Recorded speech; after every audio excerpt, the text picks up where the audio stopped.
উচ্চশিক্ষা নিয়ে সারা রাজ্যের সঙ্গে হতাশা দেখা যাচ্ছে পুরুলিয়াতেও। রাজ্যে উচ্চশিক্ষা নিয়ে প্রচণ্ড হতাশ হয়ে উঠছে এ জেলার ছাত্রছাত্রী থেকে শুরু করে শিক্ষকরাও। উচ্চ মাধ্যমিক পাশ করার পর স্নাতক স্তরে ভর্তি নিয়ে বাড়ছে ক্ষোভও। পড়া নিয়ে প্রচণ্ড চিন্তায় পড়েছেন পুরুলিয়ার ছাত্রছাত্রী ও অভিভাবকরা। কবেই ফল প্রকাশিত হয়েছে উচ্চ মাধ্যমিকের, এখনও কলেজে ভর্তির তালিকা বার হয়নি। এই পরিস্থিতিতে ভবিষ্যৎ নিয়ে কোনো দিশা পাচ্ছে না পড়ুয়ারা। অভিভাবক ও শিক্ষকরাও দাবি করেছেন দ্রুত সরকারি হস্তক্ষেপের। এই পরিস্থিতিতে উচ্চশিক্ষা নিয়ে আগ্রহ কমার আশঙ্কাও দেখা দিয়েছে।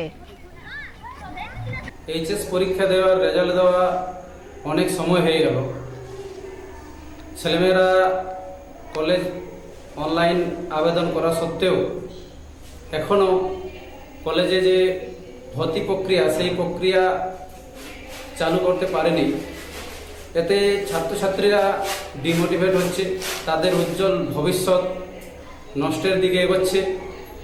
সেমিস্টার পরীক্ষায় তাদের প্রধান অন্তরায় হয়ে দাঁড়াবে যদি কলেজে ভর্তির প্রক্রিয়া এত বিলম্বিত হয়। তাই আমি সরকারের কাছে আবেদন জানাচ্ছি যাতে করে ছাত্রছাত্রীদের এই কলেজের আবেদন প্রক্রিয়া সম্পূর্ণ হয়, তাদের পড়াশোনা সচল থাকে, জারি থাকে।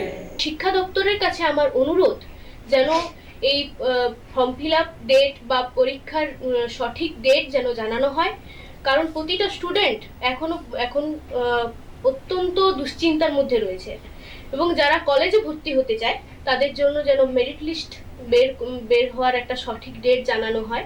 আমরা দীর্ঘ সময় ধরে বাড়িতে বসে রয়েছি, কলেজের কোনো রকমের মেরিট লিস্ট এখনো পর্যন্ত প্রকাশিত হয়নি।